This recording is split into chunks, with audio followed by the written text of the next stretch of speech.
To my third Tuttle Time video, sharing my method for ending a toe-up sock using a super stretchy latch tool cast-off in knit and purl. Join me. This is really easy and fun to do. Alright, so there is our ribbing, and we're going to whip that back around here like that. Get our yarn over where I can use it. Put this down, leave that out. And we're going to put the yarn back in the yarn take-up, and we'll be back to cast. So where we are on this is I have my yarn taken out of any yarn guide, and I've got a 2-pound weight down there to hold the needles up. Again, there is no spring. The needles are just straight. The only thing that holds them up is the tension in the fabric, and the reason that one will fall down is because it's a little looser. I'll be going around and doing a latch tool bind off. I will be knitting the knits and purling the purls. My latch tool is one that we've made for ourselves. Where I'm going with this is latch tooling. And I'm just going to do what I do and do it in a way that I hope the camera picks up on all of the little details. Don't just watch what this hand's doing, you need to watch what my left hand's doing too, because I'm controlling the yarn with my left hand.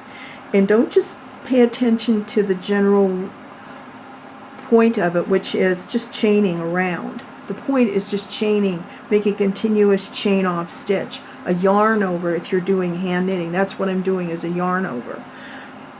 But watch when I make the stitch big, when the stitch comes back down small, the fact that I'm going from needle to the farthest point of the next needle, because I'm using the needles as sort of gate pegs, so that each one of my stitches is pretty consistent one to the next, so you have a nice springy cast off.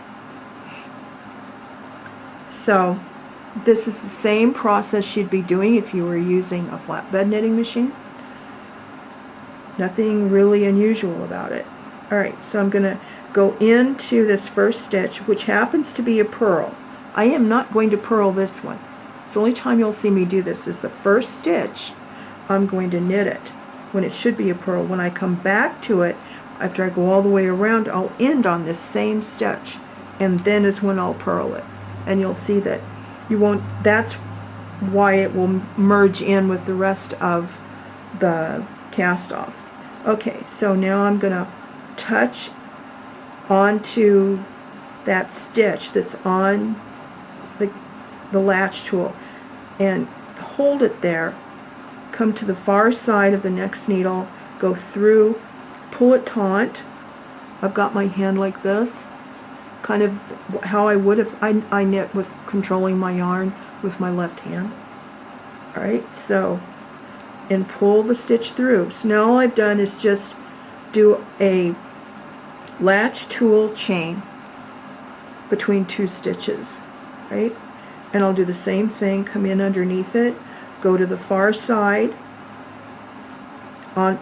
toward the yarn hand, the hand that's holding the yarn, end, not the hand that's holding the latch. Alright, so now I've got my first rib stitch, which is a purl stitch. So I'm going to change my yarn the same as I would if I were hand knitting it. I bring my yarn to the front, and my stitch is going to have to go along with my latch tool to the inside, because now I need to lean the needle forward and find that stitch and go down inside of it, down into it, bring my yarn down so that the latch can find it, get around it, and pull it through. Now it's really big right now, right? That's so that I can come back past the needles, switch the yarn, choke up on it, put my finger on it, and go back and do the same thing I did.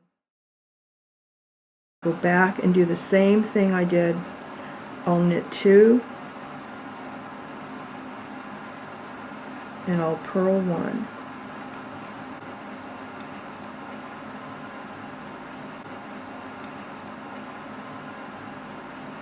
Choke up on it, knit.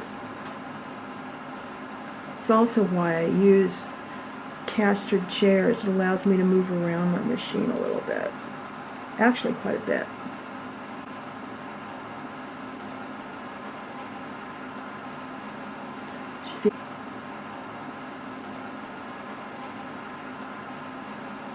See how I'm making my stitches big and then small? How I'm using my left hand as much as I'm using my right hand. Making my stitches big. Come back in. One inside of one needle and then to the other side of that same needle.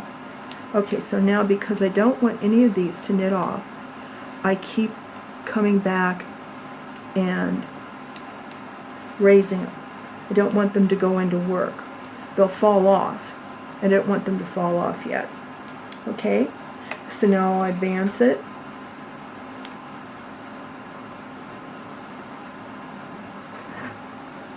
And I'll keep doing what I'm doing until I'm all the way around.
Okay, so we'll advance one more time, just almost to the end.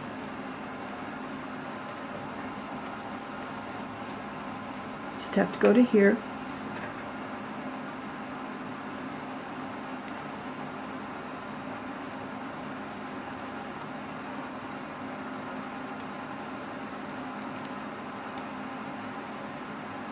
I split it. Don't want to do that. You want to split around it either. Just one. There really is only one correct way to do those. Back around. All right. One more knit. Now we're back to where we started, right there. And now what we want to do is purl it, because it is a purl stitch. Could bring it back to the front. Now, pull this one out and kind of go in between, right there, if you can see that. Come through.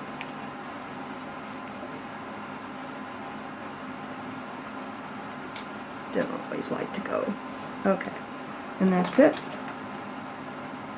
Clip it, and you'll work your end back in along. It'll come off over here and it'll work back in on the inside of the rib stitch. Alright, that's it. So now what's the next thing that's really, really, really important? You don't want your hooks on your needles to get caught up in all your beautiful cast off. Alright, so while we're here, let's look at this. Can you see how there's a rib, there's a rib, there's a rib? Let's see if I can use another tool. You know, maybe it'd be easier if I showed it from this side or from this side. There we go. Rib stitch, rib stitch, rib stitch. See that? Rib stitch, rib stitch. See how that comes out on this side? So it gives it that sort of like a zigzag, which gives you give. That's why it works so nicely. Okay, so as I'm looking to see that all of these, pushing down on them, to see that all of these were knit off, or I shouldn't say knit off, they were latch tooled off. They've all been properly anchored. Okay, so now I'm going to use this needle lifting tool and I'm going to close needle latches. I'm going to close needle latches. Yes, I said close needle latches.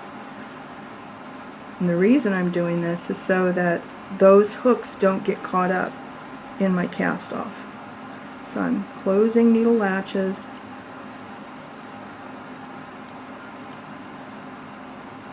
And I'm also watching to make sure that they actually, they aren't going to particularly stay closed, but what they're going to do is stay outside and not go down inside your cast off.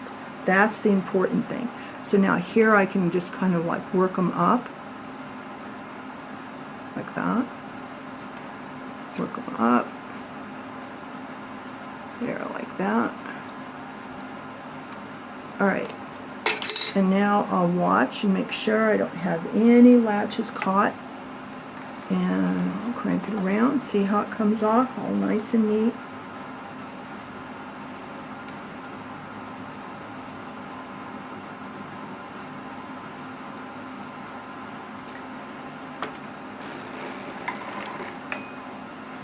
Okay, we'll take out our little handy dandy weight, and without, see?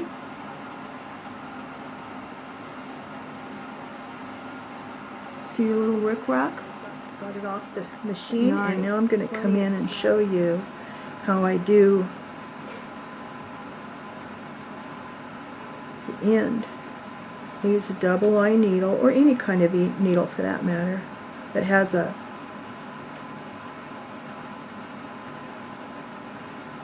an eye at the end of it, like that, and pull it through. See that?